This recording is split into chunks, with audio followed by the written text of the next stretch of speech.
Welcome to the Infowars Nightly News. I'm David Knight. It's Monday, November 11th, 2013, and here are our top stories. Tonight, how the feds are tapping much more than your phone.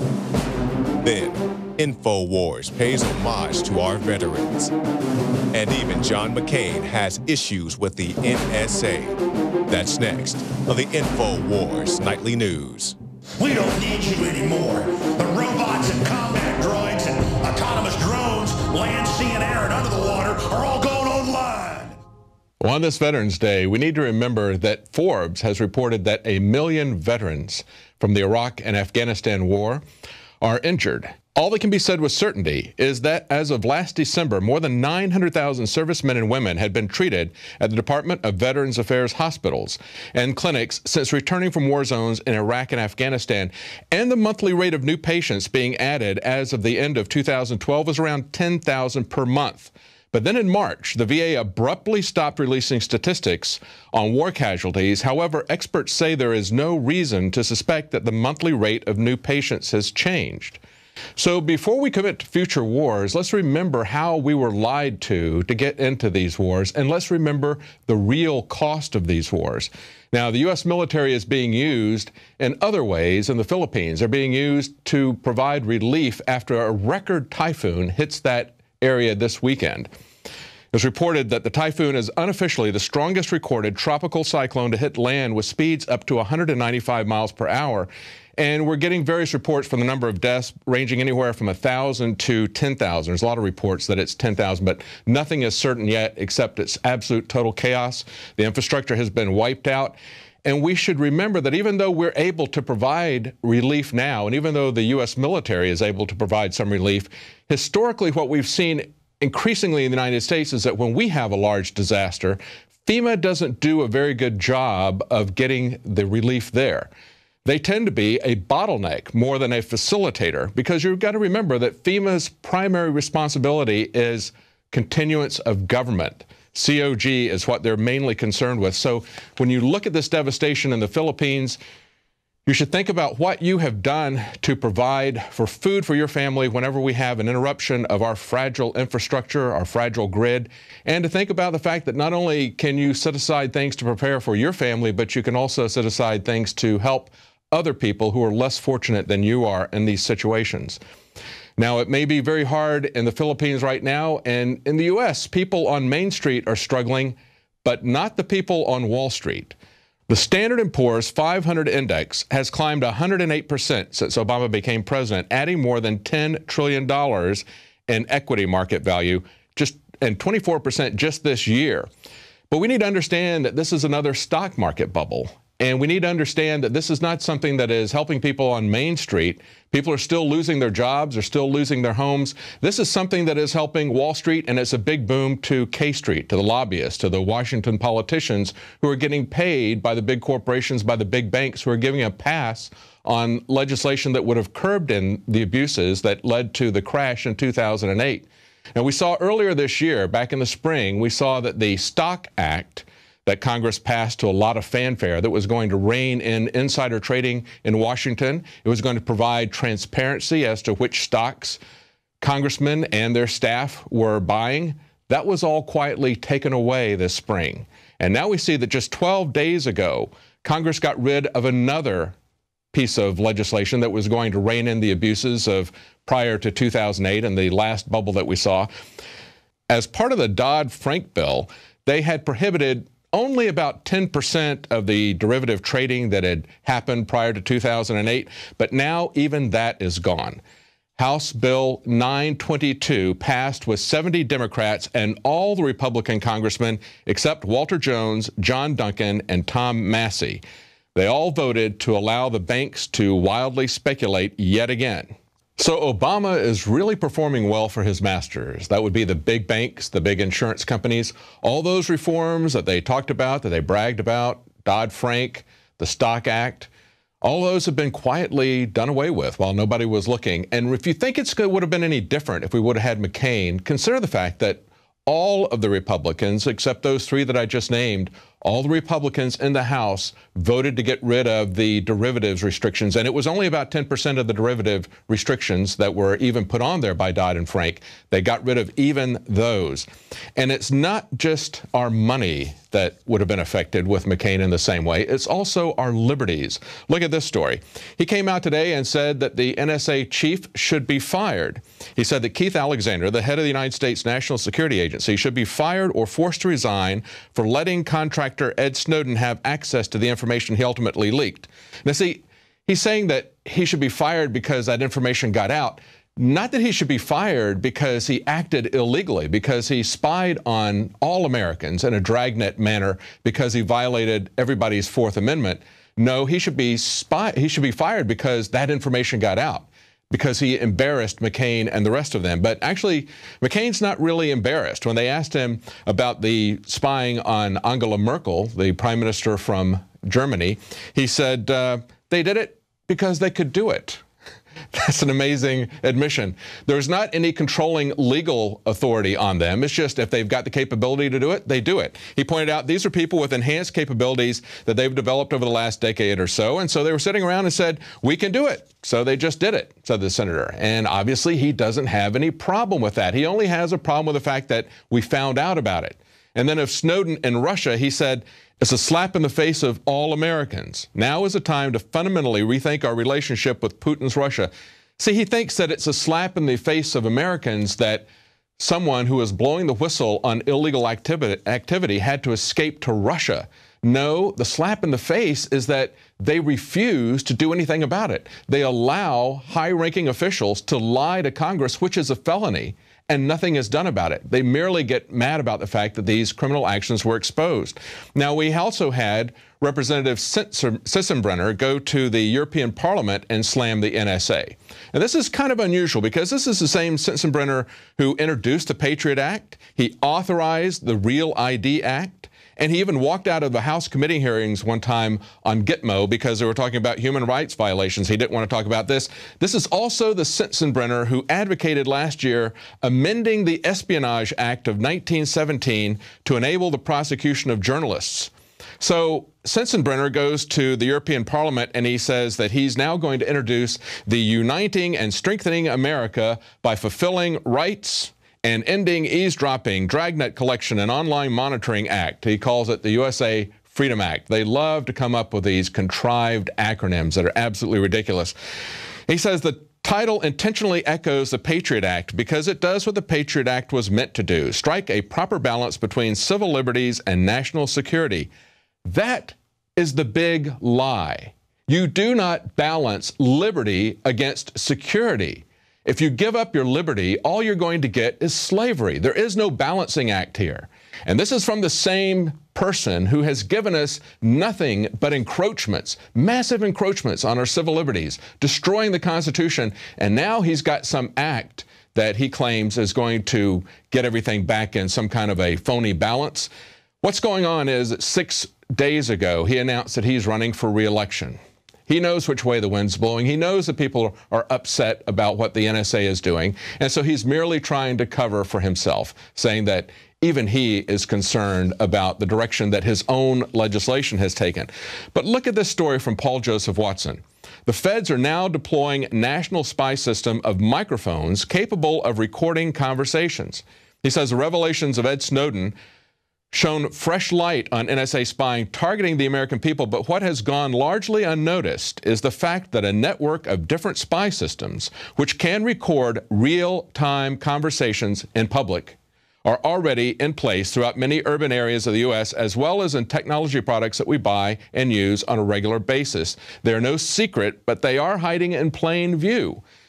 Now, if you remember back to the video that we've referred to many times and we showed many times here at Infowars, the one where Tom Mabe, the comedian, went around and he had headphones, he had a boom mic and a wire so that it looked like he was recording. He's dressed up like a Secret Service agent in a black suit with black sunglasses. But they're actually doing it the same way that Tom Mabe did in his comedy skit. The only difference is you don't see a man there. And the only difference is that the technology is much better than one man standing over your the two of you with a microphone. Well, coming up right after the break, we've got more on Veterans Day, and the Obamacare scandals keep piling up. Stay tuned.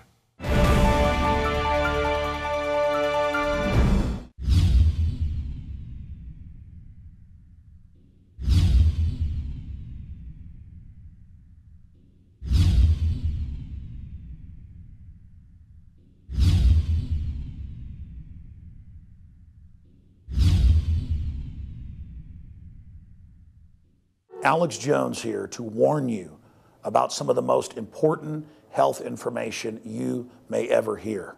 I'm talking about radiation, radioactive fallout, radioactive particles contaminating the Northern Hemisphere.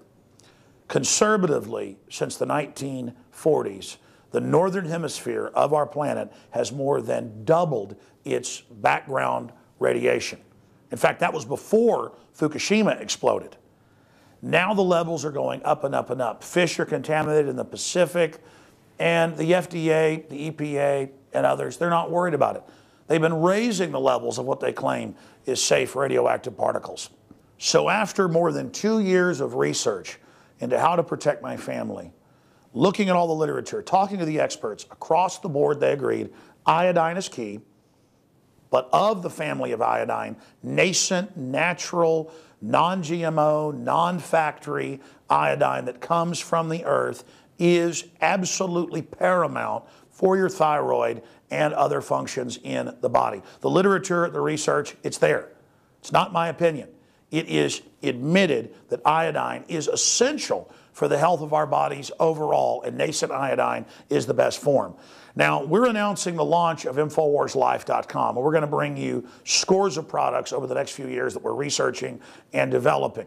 But nascent iodine is the first product we're coming out with because it's so important, and it's also listed as a fluoride detoxer. It does so many other things. Your body needs it, and when you don't have enough iodine, forget the radiation, your thyroid absorbs the sodium fluoride and other things. Nascent iodine and InfoWars Life Survival Shield in double strength at half the cost of the leading competitors. Please visit InfoWarsLife.com today. Well, today is Veterans Day, and Jakari Jackson talked to some veterans about Second Amendment issues.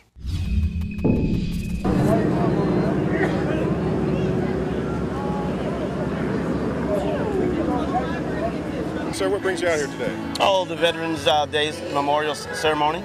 And you serve? Yes, I do. I still currently serve. Okay, you serve in the Texas Army National Guard, part of the Texas Military Forces. Well, I'm a veteran, and I'm participating in the parade, and I'm going to present the wreath to the unknown veterans. And do you have any firearms with you today, sir? Oh, no, I don't have any with me today. Okay. Didn't need any today. Yeah, you didn't need them today. All right, what do you think about all the recent gun legislation? You know, we've had the tax at the schools and the malls, and a lot of people are trying to take the guns away. Do you think that's a good thing to take the guns away? No, I sure don't. I fully believe in the Second Amendment. Now, there's been a lot of talk in the news about firearms and why we need essentially assault weapons. Do you agree that we need to ban assault weapons? I agree that every person should be entitled to carry whatever weapon he wants. This is a law. It's basically a disposable bazooka. Disposable bazooka? Yeah, when they phased out the 3.5 rocket, which was the bazooka that were carried in Nam, we actually started using these. I've seen reports about people in the military not being able to observe their faith rights being suppressed. I don't think it's okay. I think people should be given the opportunity to practice their religion, as long as it doesn't offend other people or other religions. Oh, yeah, they should. They should be able to observe their own faith, no matter what religion it is, because this is a free country. Well, another week and even more Obamacare scandals. Gigi Ornetta has an update. I'm Gigi Ornetta with Tyranny Watch on the Infowars Nightly News. Well, over the last few days, 3 20-year-olds built a website much like healthcare.gov. You can actually log on to it and find out how much health insurance will cost you. On the website, you'll see that the insurance purchaser can decide if they want to buy. And if they do, the information on how to do it is available right there on healthsherpa.com. Don't worry, if Obamacare collapses, guess who pays for it? Last week on the Incidental Economist blog, Adriana McIntyre explained a provision buried in the healthcare law called the risk corridor. It's one of Obamacare's 3 R's, along with reinsurance and risk adjustment, that are intended to protect insurers, especially in Obamacare's first 3 years. Risk adjustment and reinsurance both require profitable health plans to share risk with unprofitable ones. In the event of a widespread failure, taxpayers potentially face a multi-billion-dollar bailout of health insurers. And Kathleen Sebelius is in the hot seat again. On Wednesday, they start the hearings in which she's going to continue testifying, and 2 scandals may actually come up. The first one is Enroll America. You may have heard of it. First, federal law prohibits governmental regulators, such as HHS, from soliciting funds from entities that they regulate. Sebelius claims she did not solicit from these HHS-regulated groups, but admits to contacting them and talking to them about Enroll America. And for scandal number 2, you may have heard the name Anthony Welters. He's a huge Obama donor and a regular at the White House. He's also the executive vice president of a company named United Health Group. He's already made millions from Obamacare because United Health Group owns QSSI, a software company responsible for a large portion of healthcare.gov. There's also something called an anti-kickback law, which Sebelius seems to think that Welters is immune to. Sign up for PrisonPlanet.tv today and give your username and password to up to 10 people. Kathleen Sebelius will be answering questions about these scandals and other things this week as she continues to explain her management of Obamacare. I'm Gigi Arnetta for Tyranny Watch on the Infowars Nightly News. Stick around. Right after the break, we're going to have an extended interview with G. Edward Griffin on the origins, the secret origins of the Federal Reserve, and also a special report from Leanne McAdoo about another secret organization that's starting up, the TPP, the Trans-Pacific Partnership. Stay tuned.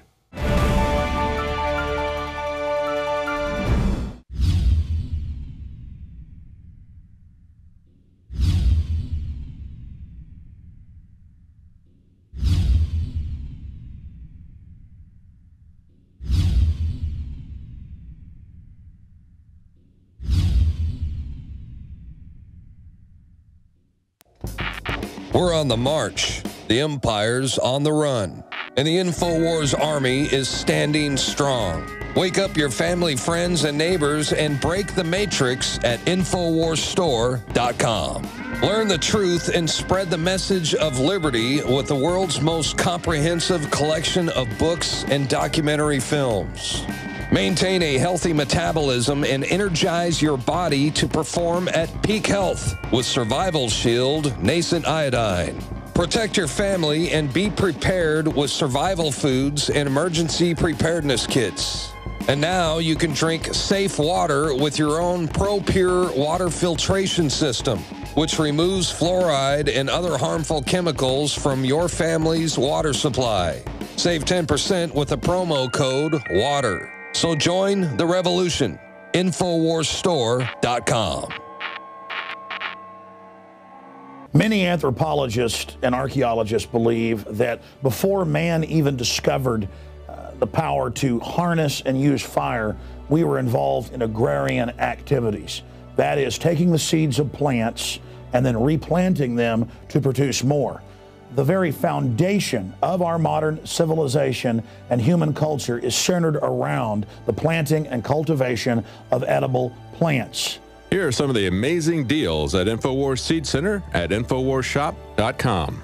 The Survival Seed Vault by My Patriot Supply features only the finest survival heirloom seeds for a robust and hardy garden, even in the toughest times. We also have starter varieties of the deluxe seed packages for fruit, salad, salsa, peppers, medical herbs, and more. Go to the Infowars Seed Center at InfowarsShop.com. And remember, the revolution against tyranny is growing. Well, G. Edward Griffin has done a lot of things in his life. He's most well known as a filmmaker and an author, and probably his most famous work is his work about the Federal Reserve, the creature from Jekyll Island.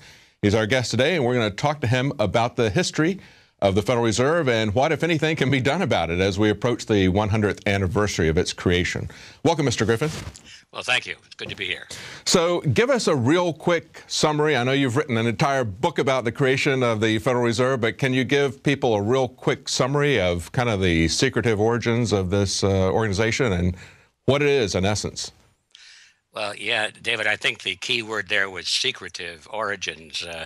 That is it's not only an interesting, exciting part of the story, but it also is loaded with information because, you know, when things are done in secret, and as indeed the creation of the Federal Reserve System was, when things are done in secret, there's usually something to hide.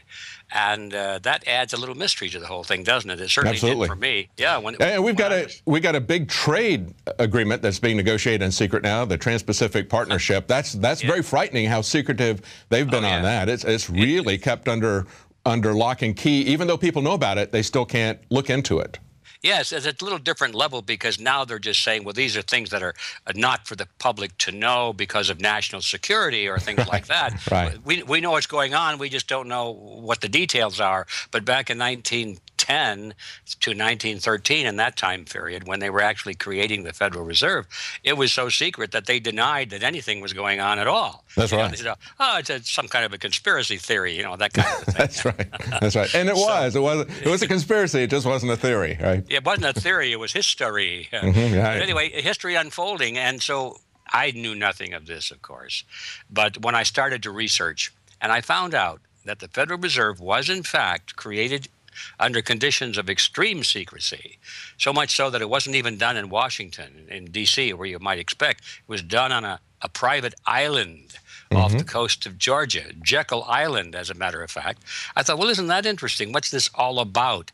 Well, to make a long story short, once I discovered the reason for the secrecy, then all the pieces fell into place very quickly.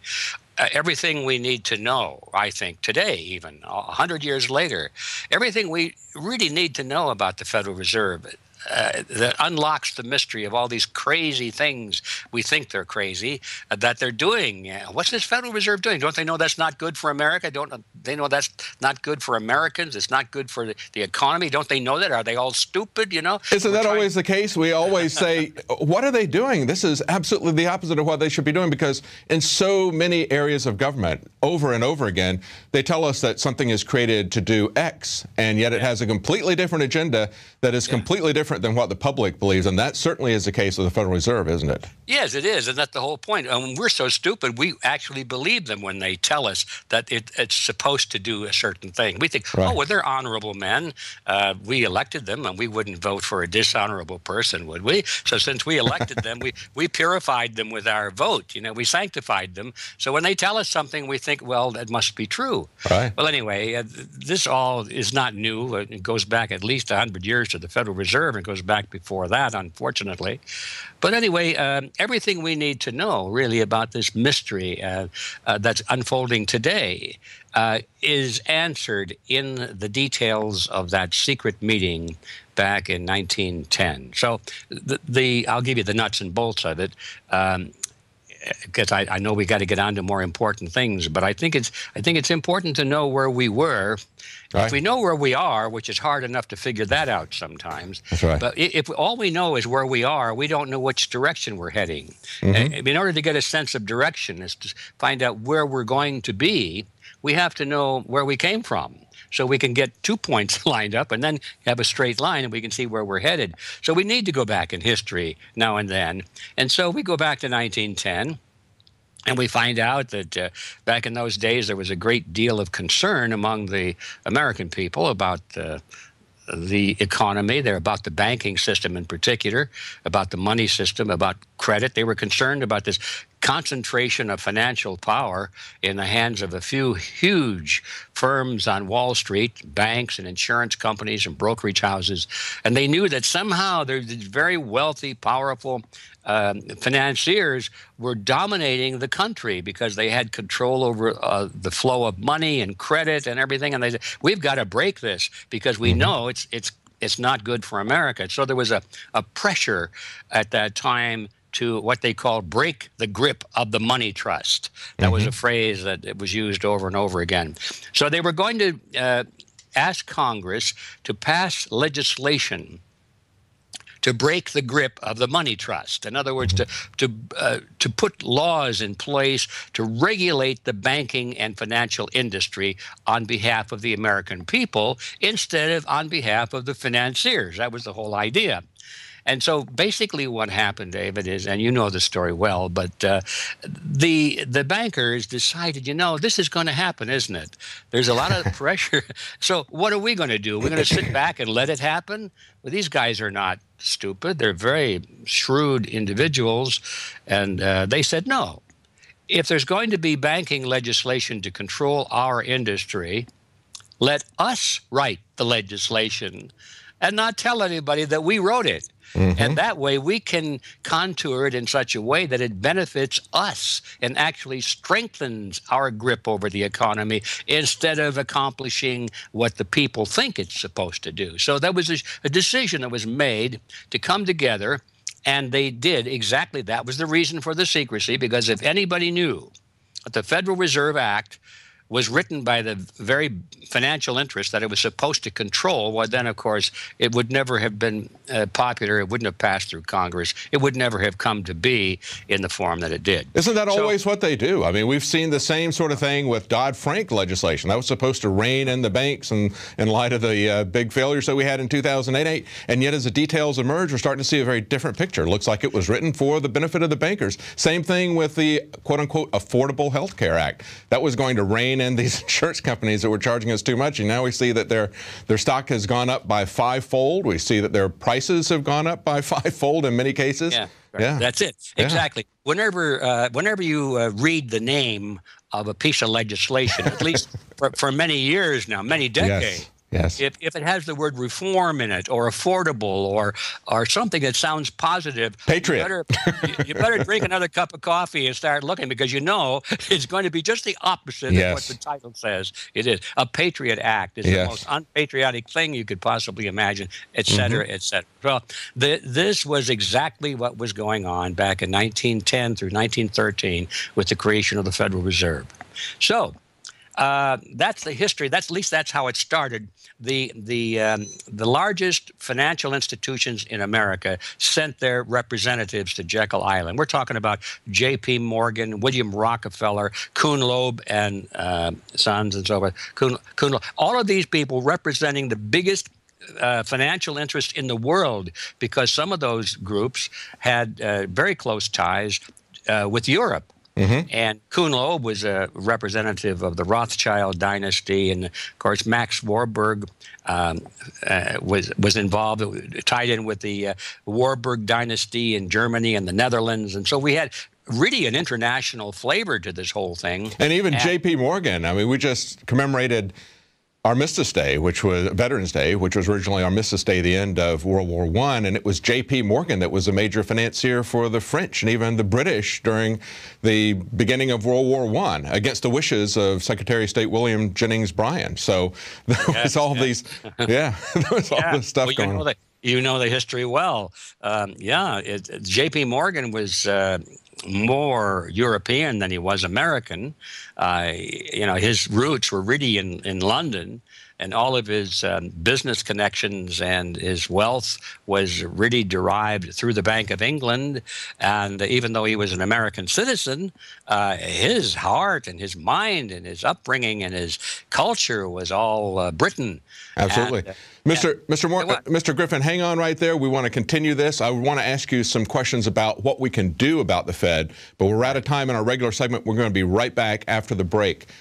Well, that's the end of our show tonight, but if you're a Prison Planet subscriber, stick around for the rest of the interview. We're going to talk about a lot of different things. We're going to talk about solutions. We're going to talk about Bitcoin. We're even going to talk about the carbon credit scheme, so stay tuned.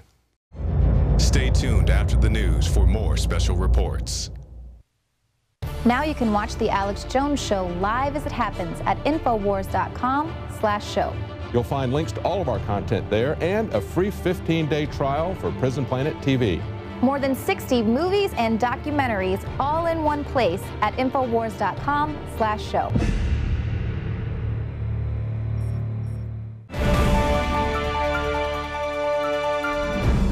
Well, as we're looking at the 100th anniversary of the reauthorization of the Federal Reserve, I'm talking to G. Edward Griffin. Probably nobody knows the history of the Federal Reserve and how we got this secretive private organization in control of our money supply than Mr. Griffin. And we were just talking about the creation of it, but we're also going to talk to him about what possibly can be done about it. Mr. Griffin, you were just talking about the creation of the Federal Reserve, how it was done in secret, and how important it is that we understand what it really is and the perverseness of these major moves that the government makes in secret. Go ahead, continue. Well, yes, I think the most important fact, we don't have all day to explore these interesting byways. Let's get right back to the highway again. The most important fact that this history reveals is that the Federal Reserve is not really a government agency like it appears to be. Exactly. It appears to be a government agency because it has the force of government behind it. Its edicts, its rules, its regulations are mandatory, or we go to prison, and therefore people logically would say, well, who can put you in prison except the government, you know? But what they don't realize is that behind that, the Federal Reserve is a cartel of private banking institutions and other financial institutions. It's a private banking cartel. It's a cartel. No different than a banana cartel or an oil cartel. It just happens to be a banking cartel. And the major players in that field came together back in 1913, and they drafted up their cartel agreement, which was designed to preserve and expand their influence and power. And then they put across the top of the agreement the phrase Federal Reserve Act. And then they took it to Congress, and they convinced the idiots in Washington to pass it into law. That's right. Basically what this is all about. Well, you mentioned that people are assuming that it's a government entity because it has the power of government, and yet it has more power than our government, doesn't it? We just had a poll that came out from Rasmussen repeating the results that they had 4 years ago in 2009. 2009, they had 79% of the people wanted to audit the Fed. Today, that's roughly the same number, 74% within the margin of error of that poll. And yet, it's not happening. Why? Because the Federal Reserve doesn't want to be audited. That should tell us something right there. And we see earlier on in 2008, we were told that the banks were too big to fail. Earlier this year, the Department of Justice discovered money laundering and other crimes committed by HSBC and UBS, and they said that they were too big to jail. So what's going on here? I mean, it looks like they're not only do they have the power of government, they've got more power than the government has, don't they? Well, there are different ways of looking at it, of course, and I guess it depends on my mood, because sometimes I look at it one way, sometimes I look at it the other way, but underneath all these different flavors, the ice cream is still basically the same, and the ice cream in this case is that it is a cartel, and it has captured control of the government. Now, you might say, well, it's become a partner with government, which is also true. But in any partnership, there's usually one partner that's more dominant than the other. And my view, as I look at it, and I go back and re-look at it again and see how it's evolving, in my view, I think that it started off with the private financial industry actually working out a deal with the government to give the private banking industry certain benefits and advantages that it wouldn't have in a free market. And that gave it tremendous power, and using that as a platform, it just grew and grew. It had what you might call mission creep, until finally now the tail is wagging the dog. In my view, I think that the financial sector, this financial industry, this international banking industry, if you want to call it, the cartel, now is in total control. The government is its lapdog. I would agree. And that's, once you get that picture in your mind, all of these mysterious things suddenly are answered. That's why it's happening, is because these guys have literally captured our government. And we think that the government is the regulator of the banks, when in fact the banks are the masters of the regulators. That's correct. What do we do about it then? What about other alternative currencies? Are we going to wind up with a alternative currency that is merely the central bank of, let's say, China, or are we going to have some free market alternatives like Bitcoin that are going to survive? What do you think can be done about it? Well, you're talking now about short-term solutions, how we survive with it versus a long-term solution. If I may jump ahead, to me, the only long-term solution is to abolish this monster, to slay this creature from Jekyll Island. Because as long as it is in charge, if it is the master of our system, our government, and can force us to do anything it wants to do through the laws that its puppets in Washington pass on its behalf, I mean, there's really nothing, there's no escape, because somewhere down the line, there'll be a point where we might figure, we figured out how to escape a little bit, and they'll say, you can't do that, and they'll pass a law and make it illegal. You know, for right now, I think that the possession of gold is a very good thing to do. Every time I have a little money put aside, I buy some gold or silver. But there could come a time if we don't slay this creature. Well, let's say, well, it's illegal. They'll say, private they've done that before. They've by fiat before. Exactly. So I think in our minds we have to separate the difference between a long-term real solution and a temporary, well, maybe we can get by for a few months or a few years solution. Right. If you follow what I mean. Oh, that's right. The short-term solution, obviously, we need to protect ourselves as best we can, to protect ourselves against the erosion of the dollar. You know, the purchasing power goes down, down, down constantly. And even though we're frugal and we try and save our money, if we're saving Federal Reserve notes and they're shrinking every day in purchasing power, we end up at the end of our lives, and we've worked hard and we thought we had a huge nest egg, but all it is it's a little grain of sand instead of an egg. It doesn't do anything. And as long as the Fed has control of the money supply and they can print money, they can go in and manipulate both the gold market and the Bitcoin market, or the Feds can come in and shut down alternative currency markets. And so where do we go with this? Because we've already seen that Eric Holder said he's not going to prosecute these banks that have obviously engaged in criminal activity. So clearly doesn't seem to be anything there in Washington from either party that's really pushing hard against the Fed. Where do you see it happening? Yeah, it's because both parties are firmly in the pockets of the financial industry. And we're back to that again. Once we recognize the reality, the really harsh, ugly reality, nobody wants to face that, because if that's true, well, then it seems like there's nothing we can do. If that's true, it seems like there's nothing we can do. Well, there is something we can do, but I don't think we should kid ourselves into thinking that it's going to be easy. Power never gives itself up. You know, it never just says, okay, you win. Right. You got the superior argument, so we're just going to give up our power. That's right. That's right. You caught us. We've been lying to you and stealing from you for a century, so now we quit. So what's going to happen? What's the positive hope in all of this that you see? Well, okay. I think that the positive hope is that we still can, in spite of the progression of this terrible situation, and I think we're coming right down to the end game, as they call it. But in spite of all that, I still think we have enough room to begin, at least, to recapture the system and begin to turn it around. You can do that. You can't do it with guns and bullets and bayonets, as far as I'm concerned, because these people, through the military forces, have fantastically effective weapons that are not in the hands of the people, you know. Right.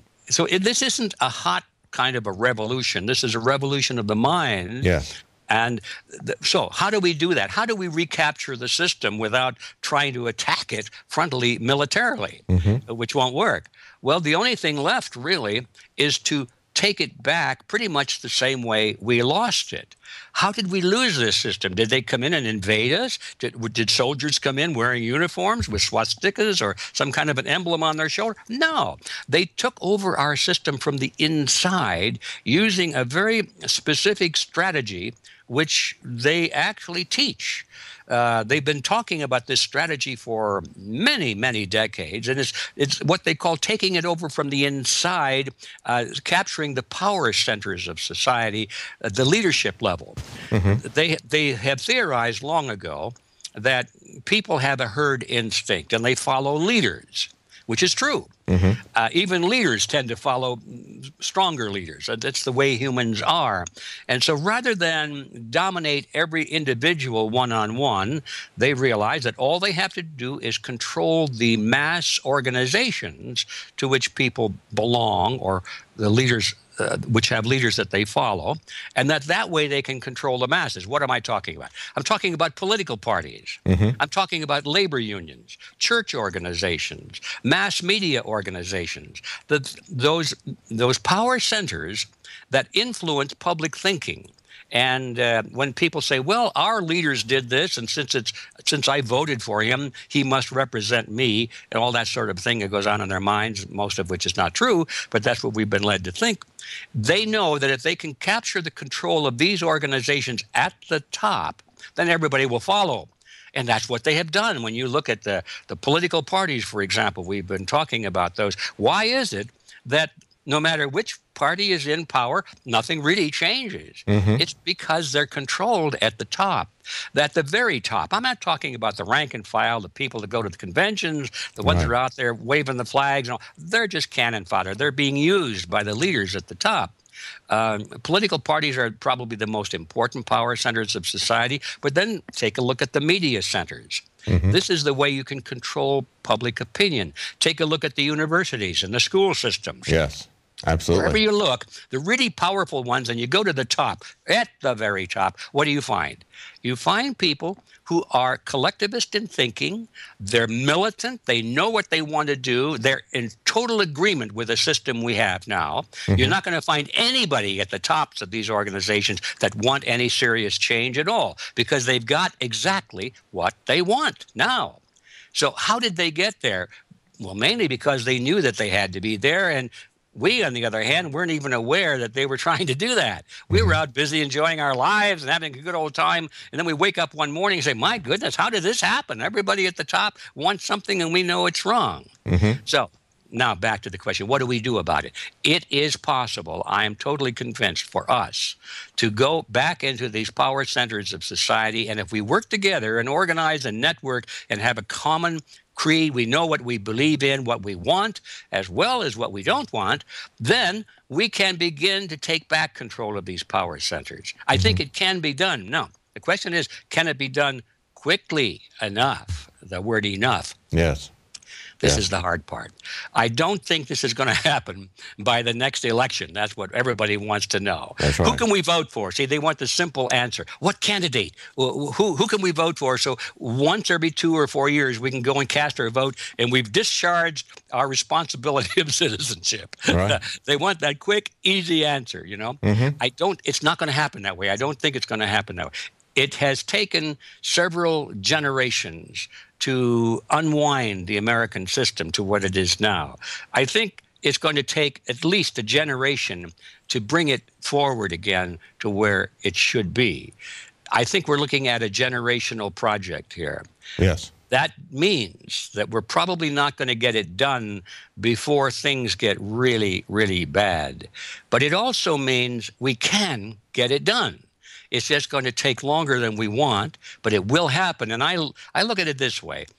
What we're doing right now, even with this interview, in a way, we're laying the foundation. We're spreading the word. We're giving a vision, an enlightenment to people that maybe hadn't seen it quite this way before. And some of those people are going to become active in helping us lay the cornerstone, the foundation of this new system that we'll build back up again. It's going to take a generation, but we're building the foundation right now as we speak. And once that process starts, and I know it has already started, you can't stop it. Yes, there will be a lot of hardship. There will be a lot of economic trauma. There are going to be people very miserable and desperate. And that's the dangerous part, because they'll look for easy answers. There'll be an engineered. Yeah, I'm concerned about an engineered economic collapse. But Levy, we're almost out of time. Let me ask you one other quick question, and that is about carbon credit schemes, because when I look at this, it almost looks to me like a 21st century version of the Federal Reserve. Here you've got these private companies like Al Gore and this former executive from Goldman Sachs, Blood, getting together, creating Blood and Gore, and they're going to have you pay that private company an indulgence fee so that you can use and consume energy. Isn't that a lot like these central banks that we pay interest to them as they create currency at whatever rate they want to create it? Well, Dan, that's a very interesting analogy. I think it is a lot like that, because that's the very reason that these cartels always go into partnership with government, is so they can use the coercive quality of government, the power of government, to enforce what they want. The thing about cartels and monopolies is that they cannot maintain themselves unless they have the force of government on their side. A lot of socialists and left-leaning people and collectivists of all kinds say, we got to have more government regulation, not realizing that it's that very government regulation that allows monopolies and cartels to survive, because without it, they'll start to compete with each other. Exactly. And it seems to me like for this carbon credit, it seems like they've been, you're talking about it being an educational issue, they've been laying the groundwork for this in government schools and throughout the media for quite some time, creating this sense of alarm and concern about the climate so that they can then present this false alternative in the same way that J.P. Morgan and other bankers had created these massive cycles of boom and bust and then offered the Federal Reserve as a solution to it. And we saw that that was rapidly followed by the Great Depression. So, I mean, it's not really a solution to it, but it's they create a problem and then offer the solution, don't they? It's a very controlled mechanism. Well, that is the trick right there. Problem and solution is a scientific study. It's a science, somewhat of an art, but mostly a science. It's done very well. So there you have it. The Federal Reserve is part of that mechanism. They created the economic crisis we're in, and now the very people who did it are coming to the fore, and they're saying, "Okay, we've got the solution." More of the same. Yes, exactly. We'll create more money out of nothing, and we'll have more government regulation, so that means there'll be fewer loopholes for you folks to escape. That's right.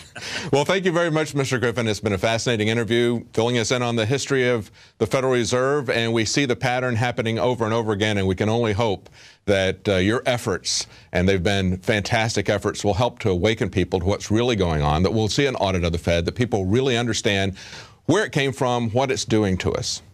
All right, I'll do my best, and I know you will too. Thank you. Thank you. Thank you. Bye-bye.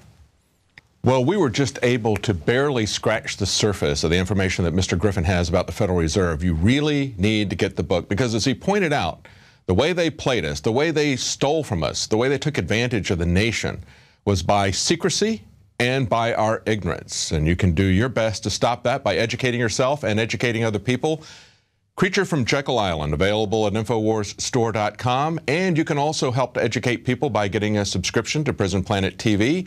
You can share that with 10 of your friends at the same time, and that helps to fund the operation here. And we'll be back tomorrow at 7 Central, 8 p.m. Eastern.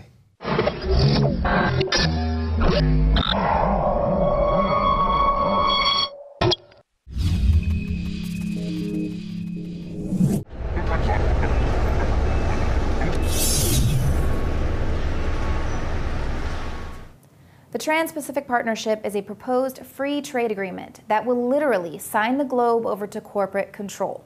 And as it stands, we, the people who will be most affected by this contract, won't be able to see how our sovereignty and our planet is being raped and ransacked in the name of potential profit margin until it is too late.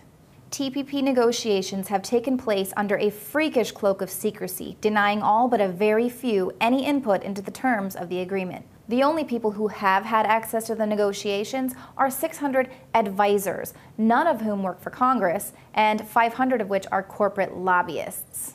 Even though the press, the public, and most members of Congress haven't seen details of the negotiations, the Obama administration hopes to fast-track the TPP by the end of this year. And the Obama administration has categorized the deal as classified information. Congressman Alan Grayson was permitted to review the document after filing a Freedom of Information Act. However, he was not allowed to comment on it. Here is what he did have to say about the TPP.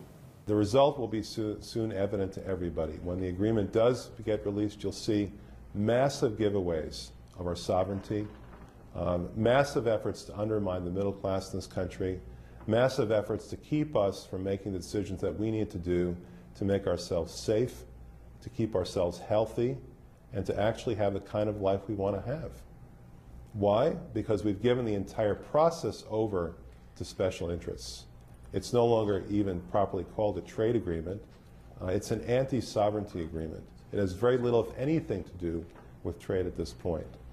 And the fact that something like this can be negotiated in secret for over 3 years, it is an indication of how far our standards have fallen. I can't remember any time earlier in our history when we would have done this. I can't remember any time earlier in our history when we'd even make an effort to say that we couldn't have amendments on the floor of the House or the Senate about something that's so crucial to the way that we conduct our lives in the future.